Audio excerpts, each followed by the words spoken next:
بسم الله الرحمن الرحيم. الحمد لله رب العالمين الرحمن الرحيم مالك يوم الدين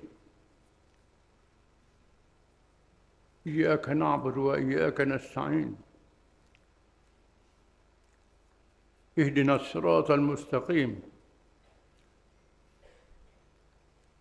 صراط الذين أنعمت عليهم غير المغضوب عليهم ولا الضالين آمين. والصلاة والسلام على رسول الله وعلى أهله وصحبه ومن تبعه نصره ووالاه. ربنا زدنا علما warzuqna fahman wa hikmah. Kita sambung perbincangan berkenaan dengan Tauhid Al-Asma', iaitu Al-Asma'ul Husna, nama-nama yang terbaik milik Allah Subhanahu wa Ta'ala. Yang ke-41, Al-Hasib, mana yang maha mengawasi segala perkiraan. Firman Allah Ta'ala, wa kafa billahi hasiba. Surah An-Nisa ayat 6. Artinya cukuplah Allah sebagai pengawas segala perkiraan. Berkata Al-Halimi rahimahullah, maknanya yang mendapati segala juzuk dan qadar dengan tidak payah mengira, sedangkan hamba-hambanya mengetahui dengan mengira terlebih dahulu. Allah Ta'ala yang maha mengira. Beza dengan kita, hamba dia makhluk ini. Kalau nak kira, kena bilang sesa dulu, baru tahu berapa. Allah Ta'ala tahu selalu, sekaligus, tak payah bilang sesa. Macam mana? Itulah Allah Ta'ala, tak sama dengan makhluknya. Seseorang yang mengira itu mendapat juzuknya sedikit demi sedikit dan mengetahui jumlahnya setelah selesai mengira. Kita tahu jumlah banyak mana, kena kira sesa dulu. Kalau tidak ada tahu. Allah Ta'ala itu tahu berapa jumlahnya. Tak payah kira sesa. Sedangkan Allah tidaklah terbatas ilmunya dengan berlakunya sesuatu perkara dan bergantung kepada keadaan berlakunya. Semua Allah Ta'ala tahu mereka. Berapa banyak, qadar mana, tahu. Sesungguhnya Allah mempunyai perkiraan terhadap hamba-Nya pada hari kiamat kelak, dengan menyebut semula apa yang mereka amalkan di dunia, sama ada baik ataupun jahat, dan dinyatakan balasannya. Kalau orang umur 40 tahun nak kesesa, maka 40 tahun lah. Allah Ta'ala duk tahu selalu berapa banyak. Umur 80 tahun ke 1000 tahun ke, tahu selalu sesemuta. Dia ta'anya satu-satu je dak membuat ni, buat ni, buat ni. Amat jahat. Tak lupa Allah Ta'ala itu. Firman Allah Ta'ala, yawma tajidu kullu nafsin ma 'amilat min khairin muhdara wa ma 'amilat min su'in fawdul anna madaha bainahu amalan ma'ida. Surah Al-Imran ayat 30. Artinya, dan pada hari ketika tiap-tiap diri mendapati segala kebajikan dihadapkan di hadapannya, begitu juga kejahatan yang telah dikerjakan. Ia ingin kalau kiranya antara dia dengan hari itu ada masa yang jauh. Seseorang itu, Allah Ta'ala sebut amal baik dia buat, amal jahat yang dia buat. Kalau boleh, biar tak kira lagi, biar panjang lagi. Yang buat amal baik, kalau boleh buat amal baik banyak lagi. Bila tahu pahalanya buat kali ganda. Orang buat amal jahat, kalau boleh biar ada dam taubat. Ada masa untuk bertaubat dan sebagainya. Kalau boleh biar tangguh masa. Tapi ajarnya Allah tetap tiap-tiap orang. Bila dia mati, di mana tempat dia mati, di mana kubur dia, kita tak tahu. Bila tetap berlaku ajar tu. Tak tangguh. Tak segera pun. Itu bila tahu apa benda kena kira amalan, manusia akan merasa Allah kalau panjang lagi masa, bolehlah buat peluang amal baik lagi. Hak jahat pula, kalau panjang masa bolehlah peluang amal baik ganti hak jahat tu. Betul tak? Itu perkataan manusia pada hari kiamat. Yang ke-42, Al-Jalil. Maknanya yang bersifat dengan segala sifat kebesaran. Firman Allah Ta'ala, Tabaraka ismu rabbika dzil jalali wal ikram. Surah Ar-Rahman. Ayat 78. Nama Al-Jalil tidak disebut dalam Quran. Tak ada bukan Al-Jalil Quran. Dalam hadis je. Al-Jalil. Quran tak sebut Al-Jalil. Dia sebut Dzil Jalal wal Ikram. Sesungguhnya Allah menamakan dirinya dengan Dzil Jalal wal Ikram. Yang mempunyai kebesaran dan mempunyai kurniaan. Maksudnya Al-Jalil itu ialah mempunyai kebesaran dan kesempurnaan pada zatnya, zat Allah Ta'ala. Maha besar, maha sempurna. Dan semua sifatnya, sifat Allah Ta'ala, tiap-tiap satu sifat tu, sifat Allah Ta'ala yang terpuji banyak, bukan 20 je banyak. Kita dah belajar 20 je. Ada mazhab tu 13 je. Sebenarnya sifat Allah Ta'ala ni, sifat kesempurnaan, semua sifat Allah Ta'ala. Sifat adil, sifat rahmat, sifat murka, sifat ratu, sifat Allah Ta'ala.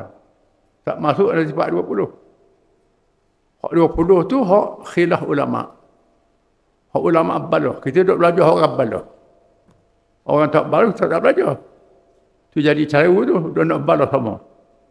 Dia belajar hak balah. Termasuklah nama-nama ni hak balah. Atau yang berhak diakui kebesaran dan kesempurnaannya oleh semua yang berakal dan tidak boleh diengkar sekali-kali. Tak boleh engkar, tak boleh lawan.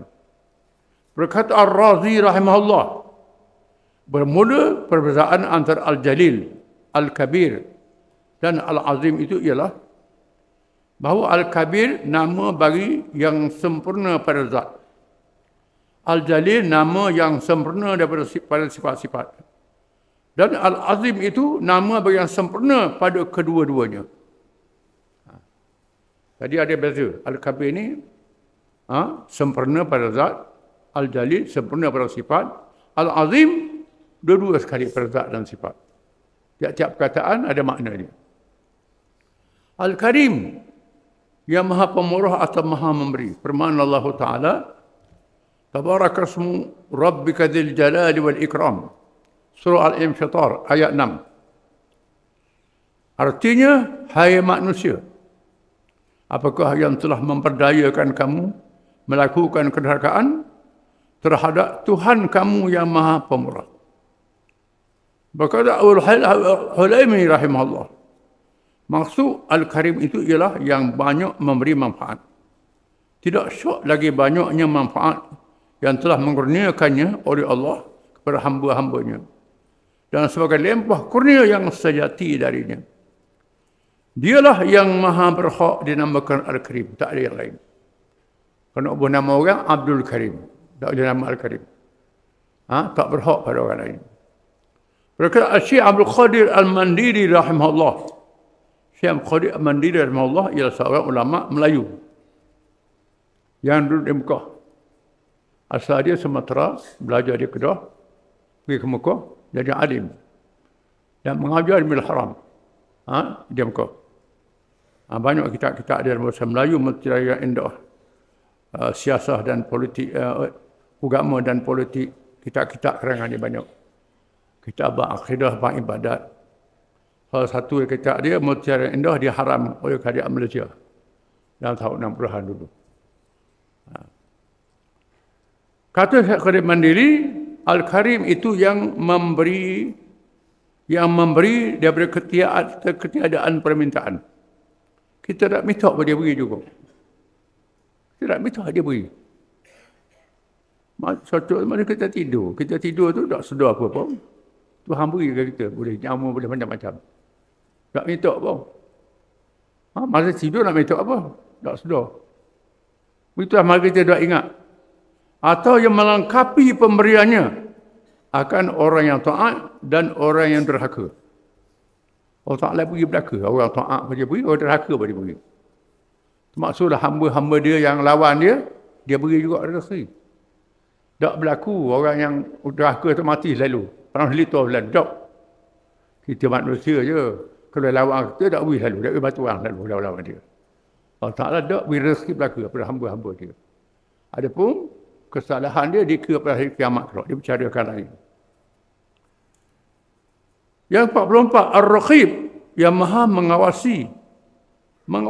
Firman Allah Ta'ala, Inna Allah kana alaikum raqiba. Surah An-Nisa, ayat 1. Artinya, sesungguhnya Allah selalu menjaga dan mengawasi kamu.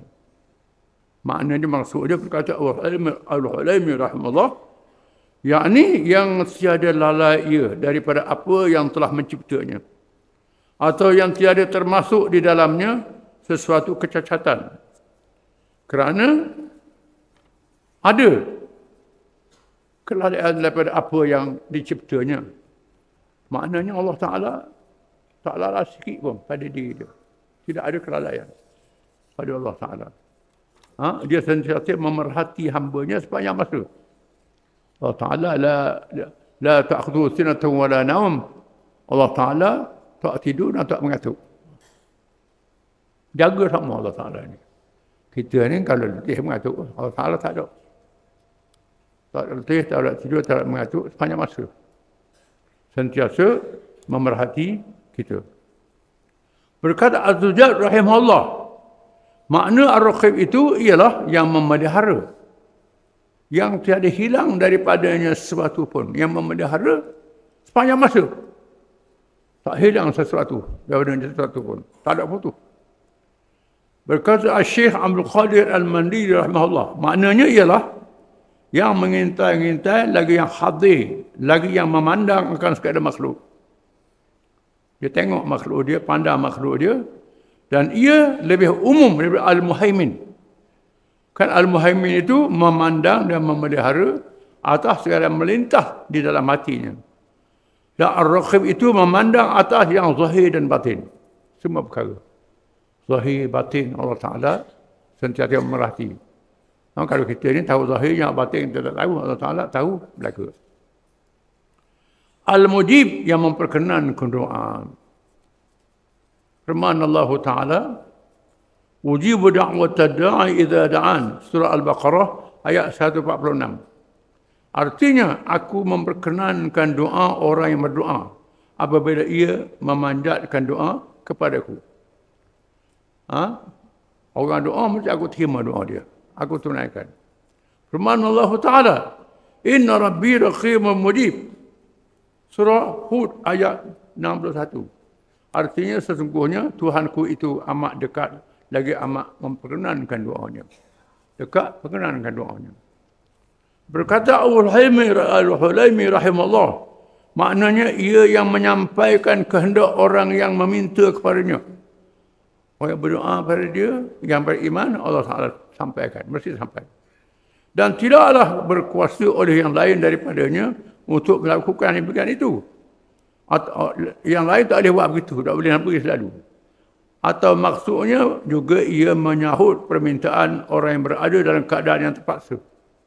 Orang susah terpaksa, Tuhan tunaikan. Dan ia tidak sekali lagi menggagalkan cita-cita orang yang berbohong kepadanya. Orang minta pada Tuhan, Tuhan beri. Termasuklah orang jahat. Kadang-kadang orang kafir pun Tuhan beri juga. Orang kafir yang kena zalim. No. Jangan main buat zalim kat orang. Kan doa orang kafir ni, doa orang kena zalim, Tuhan terima. Masuk orang kafir. Jangan, tak boleh. Itu. Kemudian dia beri. Pasal apa kita sembahyang? Otak minta orang pulak sembahyang hajat. Tak mari-mari kadang-kadang. Kadang-kadang jadi, kadang-kadang tak jadi. Ada perkara yang Allah Ta'ala tunaikan selalu. Ada perkara yang Allah Ta'ala tangguhkan. Nak beri ke dia. Kadang-kadang nak beri pada hari kiamat. Nak beri pahala. Tak beri atas dunia, beri selalu. Itu dalam kitab tasawuf menceritakan bagaimana dua nelayan. Yang satu tu kafir. Betok dengan jin, dengan syaitan macam-macam. Puja-puja tu ini. Laut boleh ikan banyak. Orang yang beriman ni pula, laut juga. Boleh sikit, sekor, lepas pula. Padahal berdoa, lepas pula. Lepas tu, malaikat tanya, ya Tuhanku, macam mana orang ni kafir memberi selalu. Orang ni Islam. Tiba-tiba, tak ada apa. Doa dah. Tuhan kata je tengok, orang yang beriman ni, apa nak pergi pada hari kiamat. Dan sebab tu, kita jangan putus berdoa kepada Allah Ta'ala. Sama ada kita doa jadi lalu, tak jadi lalu, mesti Allah Ta'ala beri. Sama ada beri atas dunia, atau diberi pada akhirat. Allah Ta'ala maha bijaksana. Kadang-kadang dia beri atas dunia, kita jadi lara. Jadi leka, buat dosa pula. Itu hikmahnya. Maka ditangguh untuk selamatkan kita. Kita tak sedar. Tiba-tiba buat dosa. Allah Ta'ala maha mengetahui. Maka ditangguhkan perkara itu. Jangan kita putus asa dia berdoa. Dengan sebab itu, doalah sepanjang masa. Apa-apa minta yang baik, jangan minta yang jahat, minta yang baik. Wallahu a'lam.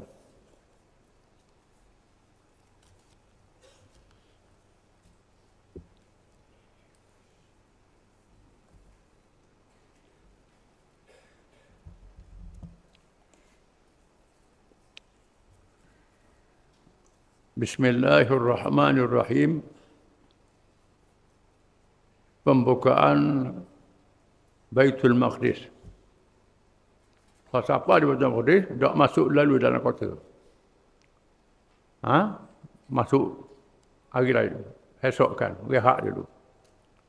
Keesokan harinya, Khalifah Umar radhiyallahu anhu masuk ke dalam kota Baitul Maqdis bersama rombongannya dengan aman. Aman. Orang kafir tak ganggu apa. Aman. Tentera Islam kuat. Lalu dimeteraikan satu perjanjian yang dikenali sebagai bersejarah. Dibuat perjanjian antara Sayyidina Umar Islam dengan orang bukan Islam. Buat satu perjanjian. Dimeterai perjanjian. Dikenali dengan perjanjian Umar. Perjanjian Umar dalam sejarahnya. Perjanjian Umar. Pada ikut ialah teks perjanjian tersebut. Bismillahirrahmanirrahim. Hadza ma a'ta Abdullah Umar, Amirul Mu'minin, ahla Ilya min al-aman. A'tahum amanan li anfusihim wa amwalihim, wa li kana'isihim wa sulbanihim, wa saqimiha wa bari'iha, wa sa'ri millatiha. Annahu la taskunu kana'isahum, لا تسكنوا كنائسهم ولا تهدم ولا ينتقص منها ولا من حيزها ولا من صليبهم ولا من شيء من أموالهم ولا يكرهون على دينهم ولا يضار أحد منهم ولا يسكن بإلياء معهم أحد من اليهود. Sesungguhnya dengan nama Allah yang Maha Pemurah lagi Maha Penyayang. Ini ialah jaminan keamanan daripada hamba Allah, Umar bin Al-Khattab, Amirul Mukminin, kepada penduduk Baitul Maqdis. Ilya ni nama dulu dia, Baitul Maqdis. Sesungguhnya Umar memberikan jaminan terhadap jiwa mereka, nyawa mereka. Harta kuil-kuil agama tak roboh, kuil-kuil agama. Gereja-gereja orang-orang yang lemah dan mereka tidak dipaksa meninggalkan agama mereka, tak paksa masuk Islam. Tiada seorang pun antara mereka yang merasa terancam dan diusir dari Baitul Maqdis. Dan orang-orang Yahudi tidak akan tinggal bersama mereka di Baitul Maqdis. Ini kejadian. Dijamin orang bukan Islam. Tak paksa masuk Islam, tak diganggu nyawa mereka, hidup dalam keadaan aman, bebas buat ibadat cara mereka, rumah ibadat tak diganggu. Ini perintah Quran. Dalam Quran, Suratul Hajj. Terang-terang disebut dalam Quran. Tak boleh roboh rumah agama lain di bawah pemerintahan kita. Lain agama lain. Agama lain kalau dalam merintah, dia akan roboh agama lain. Kotor agama lain. Paksa pula. Kita orang Islam tidak begitu. Tak roboh. Rumah yang bukan Islam. Walau Allah nas ba'dhum bi'adhin lahu dima' sawami wa biya'u wa salawatu wa masajid. Zikr bihamdullah katsira. Kalau Allah tidak menjadikan Islam melawan orang kafir, jadi binasakanlah rumah-rumah ibadat. Orang Yahudi, Kristian dan sebagainya. Diroboh gereja-gereja, rumah ibadat yang lain. Termasuk masjid pun kalau orang kafir mereka diroboh juga. Ini. Kita orang Islam tak roboh rumah ibadat orang yang bukan Islam. Dan tidak benar halau penduduk yang bukan Islam. Tak benar. Kalau dia hidup dalam keadaan tunduk kepada Islam. Orang Yahudi tidak akan tinggal bersama mereka di Baitul Maqdis. Ini puncanya. Yahudi ini bunuh Nabi-Nabi. Khianat. Khianat, bunuh Nabi-Nabi. Nabi kita pun dia kacau. Ini orang Yahudi. Nabi-Nabi zaman dahulu banyak dibunuh. Ulama-ulama yang baik dibunuh. Pemimpin yang adil dibunuh. Ini perangai orang Yahudi. Baru ni Netanyahu ada buat kenyataan. Baru dalam kitab dia, suruh orang Yahudi masuk Baitul Maqdis. Masuklah kamu ke Baitul Maqdis dalam kitab Taurat. Maka orang Yahudi berhak untuk memerangi Baitul Maqdis. Itu kata dia. Kalau baca dalam Quran, dia masuk Baitul Maqdis dengan syarat. Dengan syarat, hendaklah dia berjihad. Dia berjuang. Bukan masuk macam mana. Berjihad dulu. Berjihad, berjuang untuk Baitul Maqdis. Tak boleh hundur. Dan beramal dengan kitab Allah, kitab Taurat. Orang Yahudi ini, bila Nabi Musa ajak berjihad. Setelah diselamatkan dengan mukjizat, ditenggelamkan Fir'aun dan bala tenteranya. Dengan sekelip mata, katak tukar di laut, terbelah laut. Lorong-lorong, 12 lorong. Bani Israel melalui lorong-lorong ini, sampai seberang sana, tentera Fir'aun ikut, laut katut semula. Dibinasakan secara mukjizat. Tunjuk depan dia.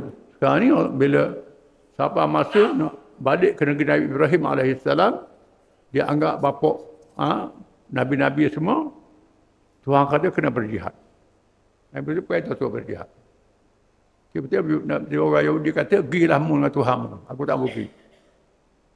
Idza anta rabbuka faqatila inna hahuna khairun. Pergi Musa dengan Tuhan. Aku nak duduk sini. Ni jawapan orang Yahudi ni. Dua orang, Yusha dan Kalib, pengikut sahabat Nabi Musa, nasihat kepada mereka, masuklah, ada apa Tuhan tolong. Menang, tak berani juga. Nabi Musa sangat sedih, merayu kepada Allah Ta'ala. Akhirnya Allah Ta'ala sesatkan dia selama 40 tahun. Duduk pada pasir, pusing 40 tak apa, 40 tahun. Nabi Musa wafat, Nabi Harun wafat. Lepas 40 tahun, hak muda pada masa Nabi Musa mati. Tua tak urut Allah. Hak yang lahir pada masa jadi 40 tahun, lepas 40 tahun. Lahir generasi baru. Maka dipimpin oleh Ishaq bin Nun, Nabi yang kemudian memimpin Bani Israel, ajak masuk Baitul Maqdis. Dan meminta mereka mesti masuk dengan ikhlas. Kalau masuk tak orang ikhlas tak boleh. Barang siapa yang kebun dia tengah buah, duduk ingat ke buah-kebun dia, tak ada ikut aku. Ustaz kata. Barang siapa yang menatang dia duduk tengah putih tunggu nak beranak, tak ada ikut aku. Rumah tak sudah, tak ada ikut aku. Mesti orang yang ikhlas barulah. Mereka masuk dengan ikhlas, boleh tawan Baitul Maqdis. Dan diamalkan kitab Taurat. Lepas ratus-ratus tahun, tinggal Taurat pula. Allah Ta'ala halalkan mereka Baitul Maqdis. Itu berlaku. Sehinggalah lahir Nabi Muhammad SAW disebut dalam kitab mereka, Taurat. Disebut dalam kitab mereka. Disebut. Tiba-tiba hari Nabi Muhammad tak mau ikut Nabi Muhammad. Kerana apa? Orang Arab, bukan orang Yahudi. Ini perangai Yahudi.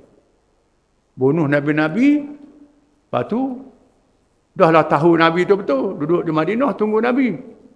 Lemari Nabi, orang Arab, lawan Nabi. Sikit saja masuk Islam.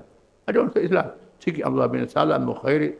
Berapa orang hanya masuk Islam. Lepas tu, ajak orang musyrikin, buat gabungan tentera Ahzab. Serang Madinah. Nak hapuskan Islam. Ni, jahatnya orang Yahudi ni. Dan Baitul Maqdis, dia khianat. Bunuh Nabi-Nabi, Sayyidina Umar kata tak benar orang Yahudi masuk situ. Jadi kenyataan Netanyahu baru ni tu adalah salah. Dia tak ikut agama, dia tak berhak duduk Baitul Maqdis. Lagi, jangan wa ala ahli Iraq an yu'tul jizyata kama yu'ti ahlul madain wa alaihim an yukhriju minha ar-rum wal lusus, bukan wal lusus dengan sad. فمن خرج منهم فإنه آمن على نفسه وماله حتى يبلغوا مأمنهم ومن أقام منهم فهو آمن وعليه مثل ما على أهل إلياء من الجزية ومن أحب من أهل إلياء أن يسير بنفسه وماله مع الروم ويخلي بيعهم وصلبهم فإنهم آمنون على أنفسهم وعلى بيعهم وصلبهم حتى يبلغوا مأمنهم. Penduduk Baitul Maqdis diwajibkan membayar cukai, jizyah. Cukai keselamatan. Kalau orang Islam, bayar zakat fitrah. Orang bukan Islam, dia tak boleh buat ibadat. Zakat ni adalah ibadat. Dia boleh kena bayar cukai. Cukai bukan ibadat. Dan sebab itu zakat ni ibadat. Zakat ni wajib sepanjang masa. Tak boleh hapus. Adapun cukai boleh hapus. Itu beza. Senang dia pula dah. Sekiranya hasil negara cukup, kerajaan berasa tak mahu ambil, boleh. Macam Abu Ubaidah buat. Patahkan jizyah. Cukai-cukai lain kena. Kharaj, cukai pertanian, usul, cukai perniagaan. Itu dia ambil. Cukai harta, dia ambil.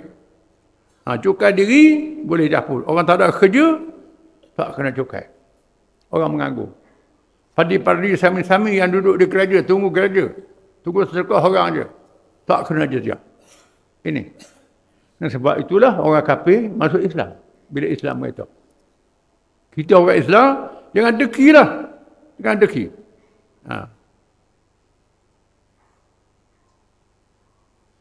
Mereka juga harus mengeluarkan orang-orang Rom, Byzantin, dan para perampok. Jangan sipang orang Rom, musuh. Jangan sipang perampok, orang jahat. Yang orang-orang Baitul Maqdis yang tetap ingin tinggal di wilayah Rom, mereka boleh membawa barang-barang dan harta mereka. Mereka dijamin aman sehingga mereka tiba di wilayah Rom. Orang berasa nak lari, nak keluar, sila keluar. Tak diganggu. Keluar dengan aman. Baliklah, mula ikut Rom. Dan jika ada orang yang mahu tinggal bersama, maka dirinya pun akan dijamin keamanan. Dia wajib membayar jizyah seperti mana kewajipan penduduk Baitul Maqdis. Kalau ada yang duduk sini, boleh duduk. Bayar cukai keselamatan. Dan jika ada daripada kalangan penduduk Baitul Maqdis yang lebih senang untuk menggabungkan diri dan hartanya dengan Rom, serta meninggalkan gereja-gereja dan salib,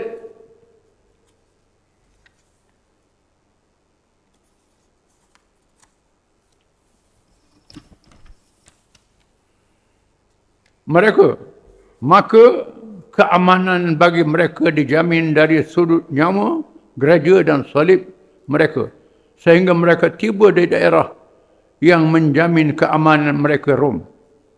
Itu juga mereka yang kuasa nak tinggal, nak ikut agama tempat dia, sila pergi. Wa man kana biha min ahli al-ardi qabla maqtali fulan faman syaa'a minhum qa'adu 'alaihim zalama 'ala ahliha min al-jizya wa man syaa'a sara ma'a ar-rum wa man syaa'a raja'a ila ahlihi fa innahu la yu'khadhu minhum syai'un hatta yahsuda hasadahum. Dan sesiapa sahaja yang telah berada di Baitul Maqdis dalam kalangan penduduk setempat Syam sebelum terjadinya perang tertentu, yakni perang pembebasan Syam oleh tentera Islam, maka bagi yang menghendaki dirinya dibenarkan tetap tinggal dan diwajibkan membayar jizyah seperti mana kewajipan penduduk Baitul Maqdis. Begitu juga orang yang masa perang dia hadir sama, lepas tu dia nak duduk negeri Islam, tak mau pergi, boleh. Dan jika dirinya menghendaki, juga boleh bergabung dengan orang-orang Rom. Atau jika dirinya menghendaki juga boleh kembali kepada keluarganya sendiri. Dia nak pergi ke Rom, nak balik ke negeri lain tempat keluarga dia, sila, diberi keamanan. Tiada sesuatu apapun yang boleh diambil daripada mereka keluarga itu sehinggalah mereka menuai hasil tanaman mereka. Hak mereka tanam dah, nak ambil hasil, sila ambil. Tak dilarang. Nak buat lagi dengan hasil itu. Wa ala ma fi hadzal kitab ahadullah wa zimmatu rasulih wa zimmatul khulafa'i wa zimmatul mu'minin idza a'tu alladhi 'alaihim minal jizyah. Apa yang terkandung dalam surat perjanjian ini ialah janji dengan perintah Allah dan Rasulnya serta jaminan pada khalifah semuanya dan umat Islam seluruhnya selama penduduknya menunaikan jizyah, bayar cukai, tanggungjawab mereka. Boleh duduk dalam keadaan aman. Syahida ala dhalika Khalid bin Walid wa Amr bin As wa Abdul Rahman bin Auf wa Muawiyah bin Abi Sufyan wa kataba hadara sanah 15. Perjanjian ini disaksikan oleh Khalid bin Walid, ini saksi, Khalid bin Walid sahabat penglima, Ammar bin As penglima, Abdul Rahman bin Auf sahabat 10, dan Muawiyah bin Abi Sufyan penglima. Perjanjian ini ditulis berlaku pada tahun ke-15 Hijrah. Ada tarikh benar. Dan ada simpanan surat ni, disimpan, ditulis pada berulang, disimpan dalam museum. Seterusnya Khalifah Umar melawat gereja Qiyamah di Baitul Maqdis, tempat lahirnya Nabi Isa. Sayyidina Umar pergi melawat gereja, tempat Nabi Isa lahir. Tempat Nabi Isa lahir itu dibuat gereja di situ. Apabila tiba, kerana ziarah tempat Nabi Isa dilahirkan. Apabila tiba waktu bersembahyang, Umar berkata, Uridus salah. Masuk waktu sembahyang. Siapa ada dalam gereja itu? Aku ingin menunaikan salat. Aku nak sembahyang ni. Sayyidina Umar kata. Lalu padri itu menjawab, Salli mawda'ak. Dirikan solat di sini sahaja, di dalam gereja. Boleh sembahyang dalam gereja tak apa. Sembahyang sini. Padri benar kerana Umar, sembahyang gereja. Umar berkata, Lau sallaitu dakhil al-kanisri aghadha al-muslimuna ba'di wa qalu huna salla Umar.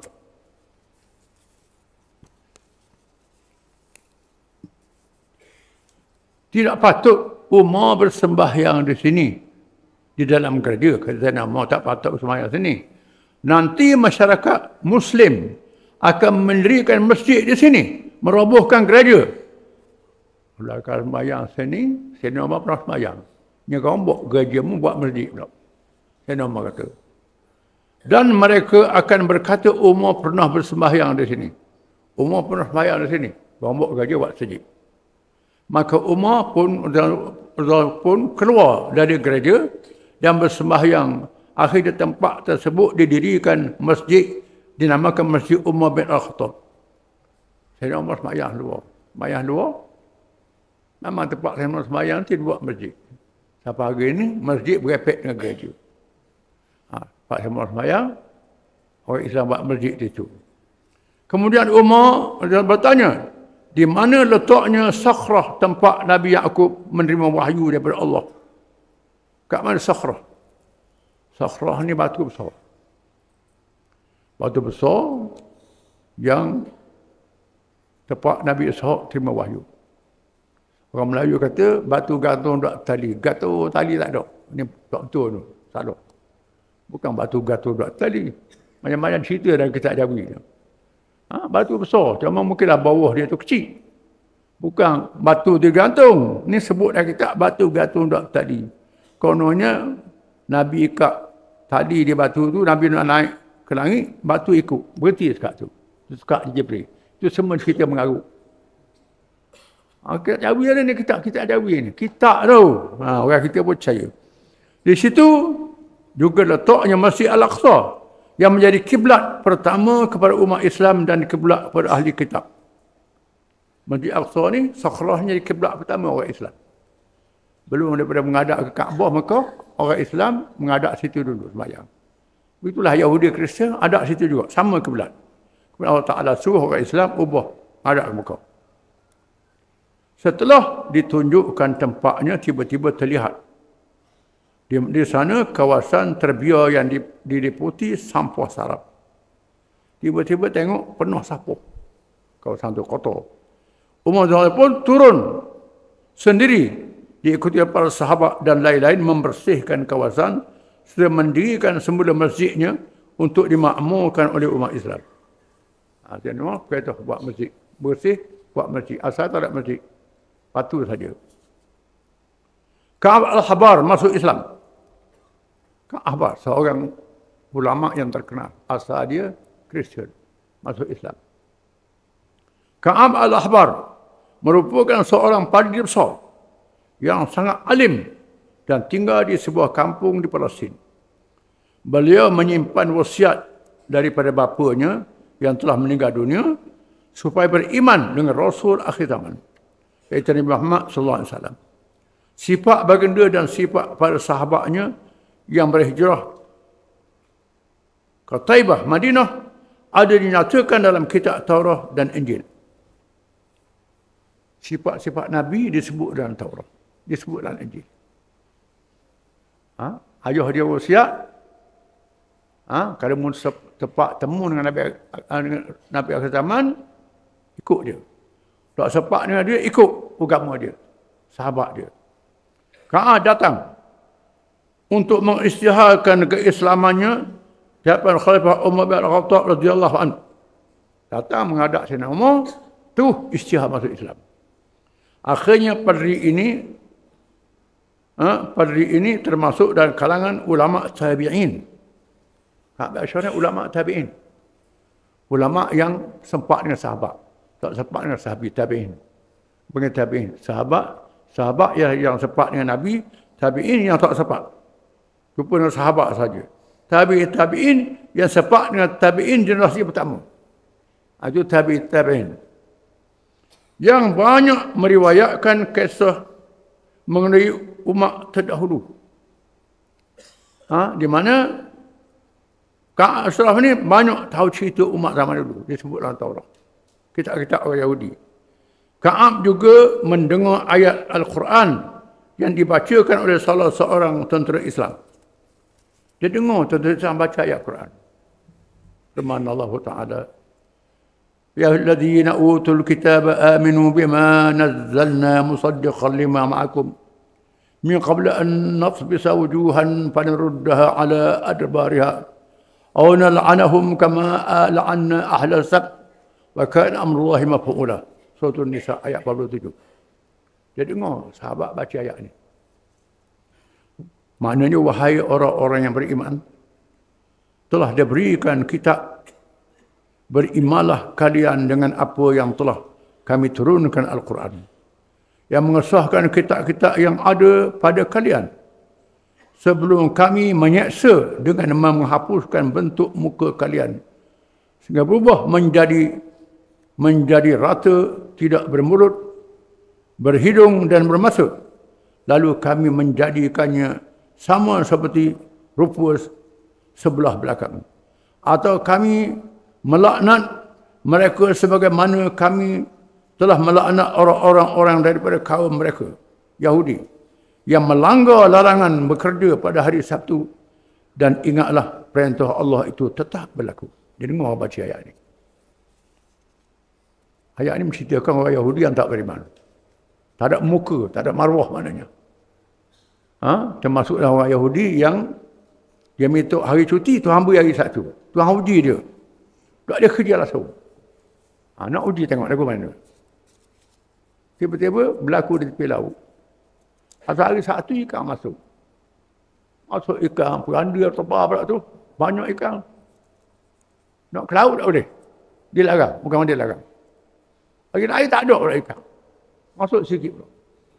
Hari Sabtu makin banyak. Akhir tak tahan. Tak tahan. Gomong hari Sabtu tak kira lah. Macam-macam hello lah. Ambil selalu. Kurang dalam buka dulu ambil esok. Nak tipu Tuhan. Akhirnya pokok ni jadi ke. Jadi ke. Jadi ke bukan hak ke hari ni bukan keturunan tu. Hak ke tu ke asal. Hak jadi ke ni mati pada tu. Ada ulama katakan jadi perangai ke. Bukan ke je perangai ke. Khilaf ulama. Ka'ab merasa sangat takut apabila mendengar ayat ini.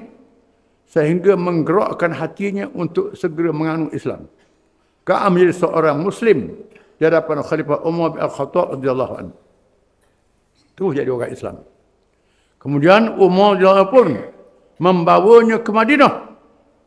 Bawa balik ke Madinah. Ajak dia pergi Madinah. Sama Sayyidina Umar. Pusat kerajaan Islam. Dan memintanya supaya menceritakan kitab-kitab terdahulu. Khususnya berkenaan kerasulan Nabi Muhammad SAW. Bagi menguatkan iman orang-orang yang telah beriman. Tujuannya nak suruh Ka'ab ni cerita apa disebut dalam Taurat Injil, kitab-kitab zaman dulu tentang Nabi Muhammad. Disebut dalam Taurat apa dia? Dia tahu belaka lah. Tu Sayyidina Umar bawa dia ke Madinah kerana nak mengaji, nak belajar tentang agama lain. Jadi betul Nabi Muhammad ni sebut kitab lain. Riwayat Ka'ab Al-Akhbar banyak disebut dalam kitab-kitab tafsir dan hadis. Walaupun riwayatnya perlu ditahqiq terlebih dahulu, dikaji dulu. Sama ada sahih ataupun lemahnya dari segi ilmu riwayat. Beliau tetap dianggap sebagai kalangan ulama terbilang daripada generasi tabi'in. Golongan tabi'in itu berguru dengan para sahabat yang telah menerima ilmu secara langsung daripada Rasulullah SAW. Jadi banyak riwayat Ka'ab Ashraf ni disebut kitab-kitab tafsir. Disebut dalam kitab hadis. Di antaranya sama dengan Quran. Dinamakan Israiliyat. Israiliyat. Israiliyat ni riwayat Bani Israel. Kena tapi ada yang betul, ada yang tak tahu betul ke salah, ada yang tahu salah. Yang betul sama Quran, wajib kita percaya. Cerita Nabi-Nabi zaman dulu, cerita Nabi Yusuf, cerita Nabi Musa. Ada dalam Quran. Sama dengan Taurat. Ada cerita tak ada dalam Quran. Kita tak tahu. Ni pulang pada kita lah. Percaya tak percaya. Tengok sanad dia. Sandaran dia. Riwayat dia betul ke, sahih ke atau tidak. Ada yang pula bercanggah dengan Islam. Macam-macam cerita. Cerita mencacakkan Nabi. Mencacakkan Rasul. Menghinakan Nabi. Dan menghinakan Rasul. Antaranya, kononnya Nabi Daud AS. Nabi Daud AS, dia ada bini 99 orang. Lepas tu, penerima perang dia pergi perang. Dia perang, bini penerima perang ni lawa. Dok pergi balik. Sehingga penerima tu mati. Nak kahwin dengan bini kawan ni. Mencacakkan akhlak Nabi. Ini kena tolong. Cerita dongeng pun ada. Dongeng Israeliat. Banyak. Cerita dongeng ini. Cerita dongeng. Antaranya, ada seorang manusia yang Ma'ud bin Anak. Kalangan Jabarin. Manusia yang gergasinya sangat besar. Besar dah lalu. Sehingga sepak Nabi Musa. Kononnya. Bila Nabi Musa nak Sekarang anak ni lawang, keluar Nabi Musa, junjung bukit. Junjung akak bukit nak rebah atas Nabi Musa. Nabi Musa nampak, katuk dengan tukar. Kena pukul ladi je. Kena pukul ladi je. Nabi Musa 60 seter, tukar 60 seter dia sebut dalam tu. Nampak 60 seter, 60. 6 kali 3. 60 kali 3. Tingginya. Kena pukul ladi dia je. Ini cerita dongeng. Ada kitab tafsirnya. Dia sebut kitab tafsir. Kitab tafsir ni ulama-ulama dia sebut belaka. Cerita-cerita macam ni kita kena tolak. Tak boleh. Cerita yang tak betul, yang salah. Banyaklah macam-macam cerita, memanglah. Dan kitab tafsir ni ada kitab yang menceritakan Israiliyat. Cerita orang Yahudi bukan betul belaka. Ulama-ulama ni berapa dia masuk cerita ni. Kitab-kitab zaman dulu ni macam minit mesyuarat. Minit mesyuarat akan sebut belaka apa orang kata dalam tu. Kitab-kitab begitu juga. Kau sahih, kau lemah, kau reka, masuk dia belakang tu. Jadi kan itu mengaji kena mengadap guru. Guru yang mursyid, yang tahu, yang alim, yang tafaqquh. Kalau guru yang tak tafaqquh, cerita belaka, cahaya belaka. Ini jadi bunuh. Israiliyat. Tak boleh. Cerita hukum hudu, hukum kisah, ni betul. Hudu, kisah, orang berzina, ini ada dalam Taurat. Sama dengan Quran. Ni kita kena percaya wajib. Serupa dengan Quran. Itu. Dekat Abi Asrah ni banyaklah cerita dia nya. Jadi kita kena tapih. Dan sebab itulah mengaji kitab ni kena guru yang tahqiq. Yang mentahqiqkan tahu cerita ni sahih, cerita ni dhaif, cerita ni palsu. Hadis juga, hadis sahih, hadis hasan, hadis dhaif, hadis palsu. Ada kadang-kadang hadis tu hadis reka. Nabi tak kata apa pun. Nabi tak kata. Dia sebut ini hadis Nabi. Kita baca belaka, hadis belaka. Oh hadis. Ini banyaklah. Khususnya kalangan tarikat. Kalangan tasawuf, kalangan fiqh pun ada juga. Ambil hadis-hadis maudhu'. Hadis yang Nabi tak kata. Tapi kata Nabi kata. Contohnya, cerita tu molek bukan tak molek. Haji Akbar. Tiap-tiap wukuf Arafah hari Jumaat, Haji Akbar. Itu. Al-Yawmul Hajjul Akbar disebut dalam Quran. Kononnya barang siapa yang pergi ke Mekah, Arafah, wukuf Arafah kena hari Jumaat, dapat pahala berganda-ganda banyaknya. Ini hadis maudhu'. Hadis reka. Ulama-ulama. Ada ulama jenis mereka ni. Sebenarnya Yaumul Hajjul Akbar itu, Haji Akbar itu mengikut riwayat yang sahih, ada ulama mengatakan hari wukuf Arafah. Tak kira hari apa itu Haji Akbar. Ada mengatakan hari Adha. Itu Haji Akbar. Tak kira berlaku hari apa. Nama Haji Akbar. Itu pendapat yang sahih. Jadi benda yang halus-halus macam ni memerlukan guru yang mengaji ilmu hadis. Mengaji ilmu asanid. Asanid ni hadis tu dari lapak hadis tu. Asanid matan hadis. Asanid ialah orang meriwayatkan hadis tu. Bukhari ambil daripada orang ni, ambil orang ni sampai ke Nabi. Kemudian sejarah ulama. Bukhari dia lahir tahun berapa, mati tahun berapa. Tok guru dia lahir tahun berapa, mati tahun berapa. Tok guru pula, hak ni lahir tahun berapa, mati tahun berapa. Ada riwayat hadis tu, kata ulama ni riwayat daripada orang ni. Sedangkan orang ni mati, belum orang ni lahir lagi. Maka putus dia punya sanad. Hadis dia lemah. Lemah hadis tu. Ini ilmu hadis. Ilmu hadis ialah ilmu mata dia, ilmu sanad dia. Macam ilmu dia je. Kebanyakan orang kita mengaji hadis saja, tak mengaji ilmu hadis. Quran, ada ulumul Quran. Ilmu Quran, berkaitan Quran. Ilmu berkaitan Quran. Quran dalam bahasa Arab. Hadis dalam bahasa Arab. Ilmu bahasa Arab ni banyak, bukan bahasa lain. Ilmu bahasa Arab, ilmu nahwu. Nahu ni ialah ilmu yang bincang tentang baris. Baris atas, baris bawah kediam. Baris bawah, baris atas makna. Baris bawah, baris atas. Ini makna ni. Ilmu saraf. Ilmu saraf pula huruf dalam perkataan itu. Kadang-kadang tambah huruf. Karuma, akrama, karrama. Jadi bila tambah huruf, jadi makna lain. Ini ilmu saraf.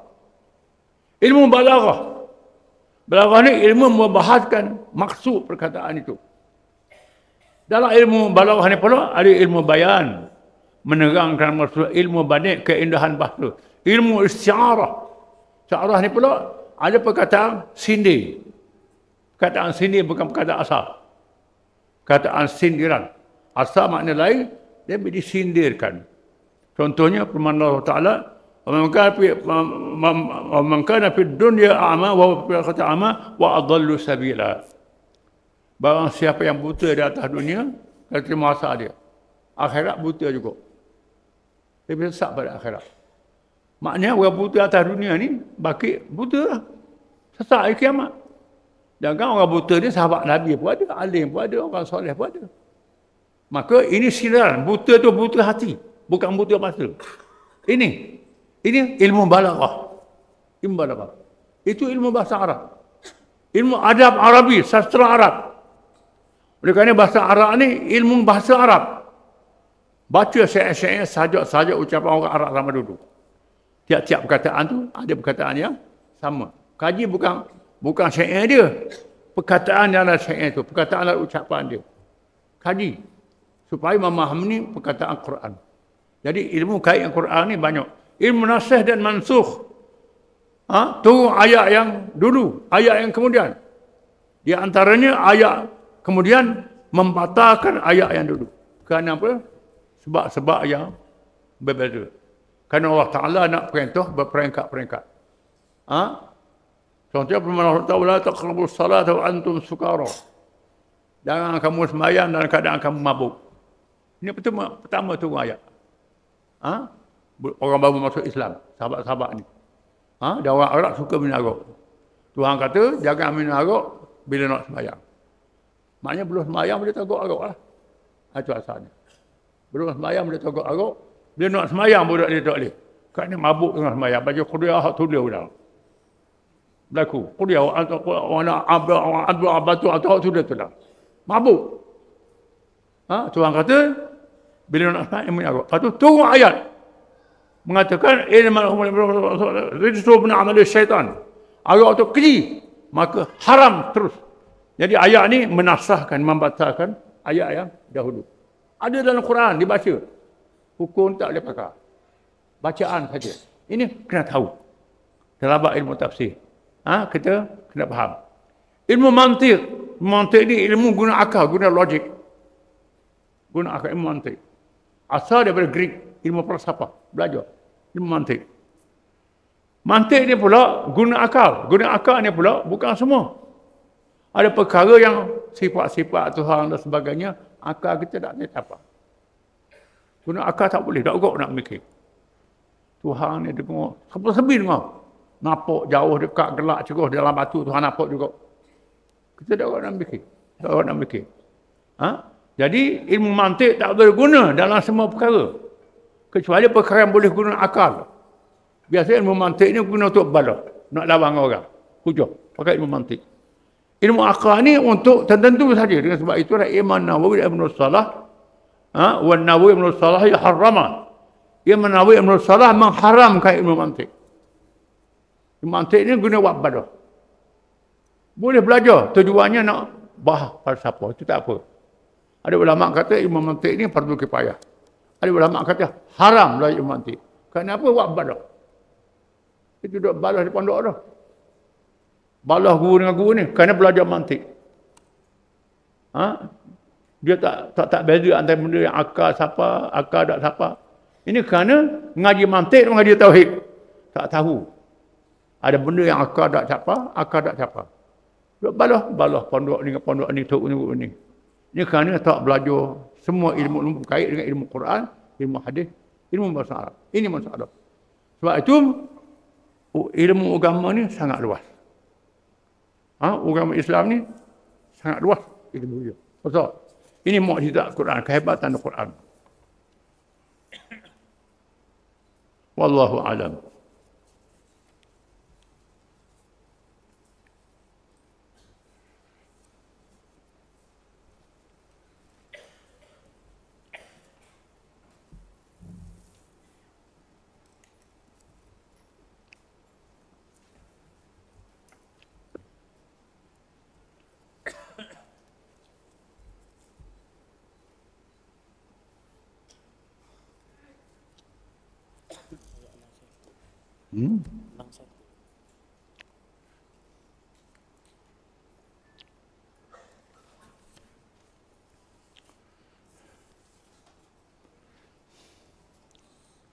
أعوذ بالله من الشيطان الرجيم. وإذا جاءوكم قالوا آمنا وقد دخلوا بالكفر وهم قد خرجوا به والله أعلم بما كانوا يكتمون وترى كثيرا منهم يسارعون في الإثم والعدوان وأكلهم السحت لبئس ما كانوا يعملون لولا ينهاهم الربانيون الأحبار عن قولهم الإثم وأكلهم السحت لبئس ما كانوا يصنعون.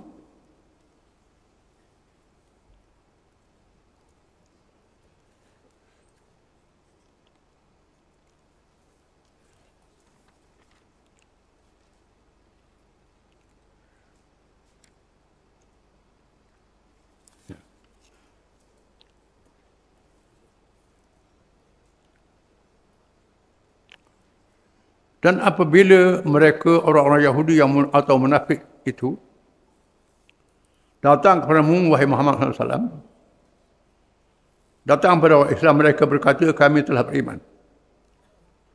Padahal sesungguhnya mereka itu masuk menemui kamu dengan kekufurannya. Dan sesungguhnya mereka keluar dari sisi kamu dengan kekufuran juga. Dan hendaknya mereka ingat Allah lebih mengetahui akan apa yang mereka sembunyikan. Dan engkau lihat kebanyakan dari mereka berlomba-lomba pada melakukan dosa dan pencerobohan serta makan yang haram. Demi sesungguhnya amatlah buruk apa yang telah mereka lakukan. Alangkah baiknya kalau ketua-ketua agama dan pendeta-pendeta mereka melarang mereka dari mengeluarkan perkataan-perkataan yang dusta dan dari memakan yang haram. Sesungguhnya, ingatlah, amatlah buruk apa yang telah mereka kerjakan.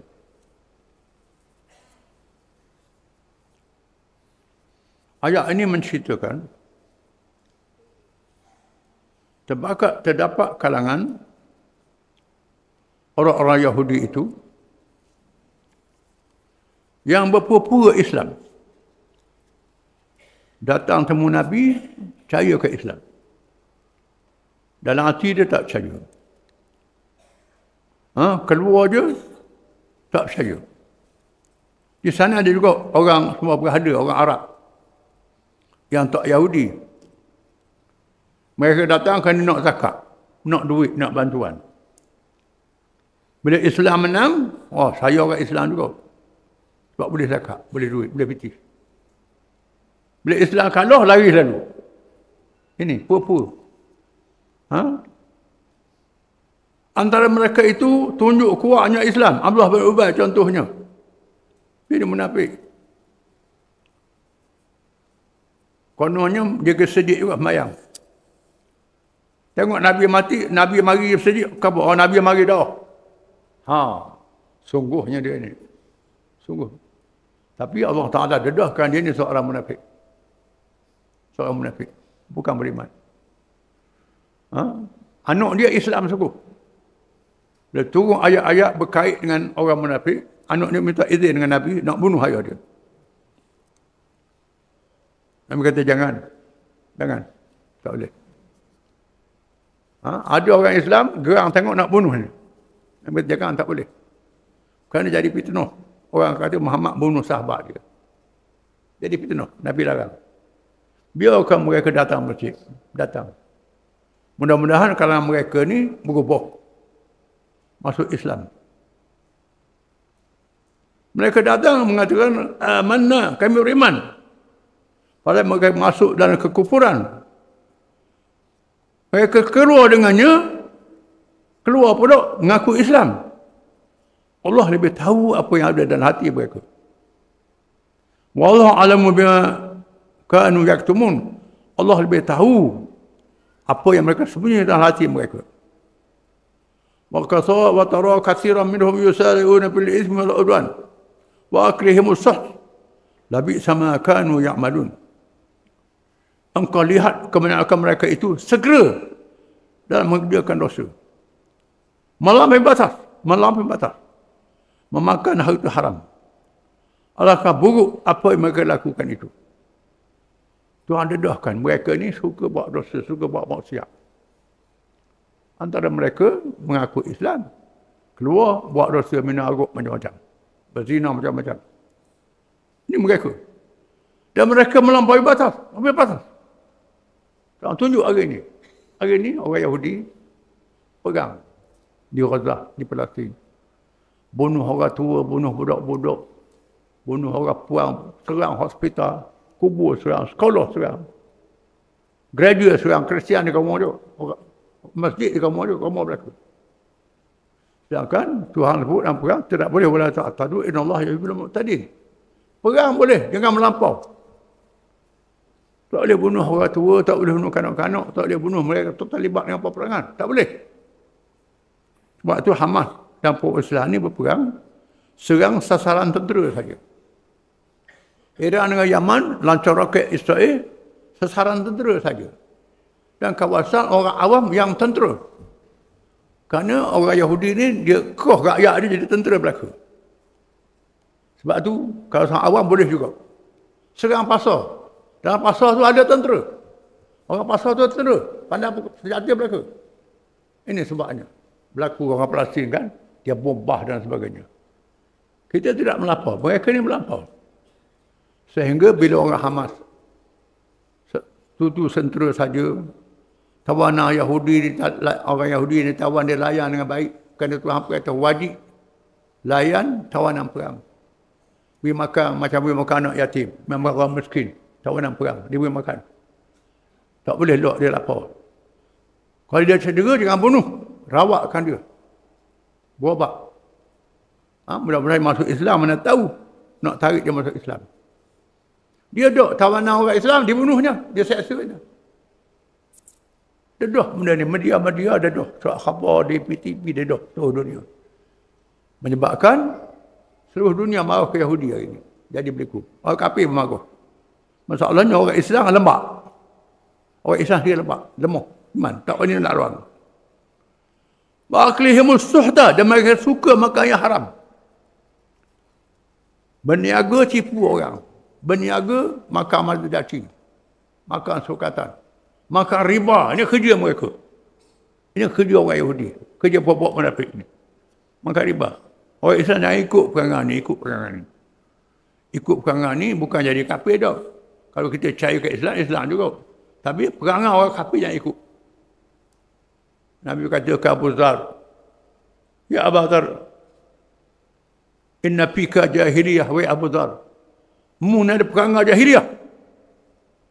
Perangai orang kafir. Abu Dhar kan dia menghina, dia balas dengan seorang sahabat yang bukan hamba orang. Mu ni hamba orang, mu ni abdi, mu kulit hitam. Abu Dhar kata. Nabi marah, wahai Abu Dhar. Orang Islam saudaramu, tak boleh. Jangan hina. Tak boleh. Ini perangai jahiliyah. Nabi tak kata Abu Dhar tu kafir. Abu Dhar sedar lah dia buat ni. Lalu dia minta maaf, suruh jijak pada dia. Ni Abu Dhar. Kadang-kadang Nabi larang tu sebut kafir, sebut apa ni. Kerana jangan jadi perangai orang kafir. Ada orang Islam, dia Islam. Buat perangai orang kafir, itu lain. Orang ni kafir sungguh. Perangai jahat, munafik. Ada yang kafir terang-terang, ada yang zahirnya Islam, hati tak percaya ke Islam. Labi sama kanu ya'malun, alakah buruk apa yang mereka kerjakan itu. Laula yanahumur rabbaniyun al-ahbar min an qawlimul ism wa aklihim suh labi sama kanu yasnaun. Alangkah baiknya kalau sekiranya padri-padri dan peneliti-peneliti mereka, orang alim dan lebah-lebah mereka ni, menasihati kaum mereka. Tok lebah saja. Alim-alim saja. Tak larang puak-puak dia buat dosa. Tak larang puak-puak dia makan yang haram. Ini perangai orang Yahudi. Begitulah orang alim dalam Islam. Dia tengok benda yang munkar, benda yang salah, tak cakap senyap. Tak tegur. Kerajaan zalim, tak berani kata zalim. Senyap. Ini perangai pendeta-pendeta Yahudi. Tak boleh. Cegah amar makruf nahi mungkar. Suruh benda yang baik, cegah mungkar. Ini wajib orang Islam. Orang tahu kena tegur, orang reti kena tegur, orang yang tak reti. Ini wajib. Ulama kata, dengan sebab kita tegur orang buat jahat ni, tak memanjangkan umur, memendekkan umur kita. Jangan takut. Tak menghilangkan rezeki kita. Tuhan beri rezeki, jangan takut. Ini tak berani. Kita tegur-tegur kan tak boleh batu orang, tak naik pakat pula. Ini satu pendekatan yang salah, ni perangai Yahudi. Tak boleh. Sepatutnya padri, tok lebah, pendidik, orang yang tahu kalau mereka ni melarang dosa, melarang makan yang haram ni. Labi sama kanu yasnaun. Alangkah buruk apa yang mereka kerjakan itu. Disebut dalam hadis-hadis yang banyak, di mana suruh yang baik, cegah kemungkaran ni, Tuhan tangguhkan bala bencana. Bala bencana dia tangguh Allah Ta'ala. Kalau ada orang yang berani menegur benda mungkar, benda yang mengaruh, yang salah, Tuhan tangguhkan bala. Tangguhkan bala. Sekiranya pakat senyap belaka. Tak ada suruh baik, cegah mungkar, tak ada. Jaga. Turun bala. Doa orang yang soleh tak diperkenal oleh Allah Ta'ala. Allah Ta'ala jadikan pemimpin-pemimpin yang jahat menguasai mereka. Bala bencana. Harga barang naik, kehidupan susah. Ini bala kerana tak ada orang yang berani menyuruh yang baik dan mencegah kemungkaran. Tengok keadaan lah. Kalau ada sikit, Tuhan balakan sikit. Kalau ada banyak, bala banyak. Kalau tak menegakkan yang benar, tak menegur yang jahat. Ini ukuran Tuhan nak turun hukuman pada kita atas dunia. Belum hukum di akhirat. Tapi orang Yahudi tak tegur kemungkaran sama-sama sebab dia kafir juga, pendeta ni. Padri ni. Sama-sama kafir belaka. Buat ibadat kuat. Tiap-tiap malam satu baca kitab Taurat. Mana kita baca Yasin malam Jumaat lah. Kita Nabi Musa. Baca tu malam satu baca tak mau. Berzikir. Kalau tengok orang Yahudi, dia semayang, angguk pahala lebih ratik pada kita lagi. Tengok dia gambar dia angguk baca kitab Taurat. Bukan main. Ibadat dia. Tapi tak percaya ke Islam. Tak suruh benda baik, tak cegah kemungkaran. Alangkah buruk perangai mereka ni, Tuhan kata. Wallahu a'lam.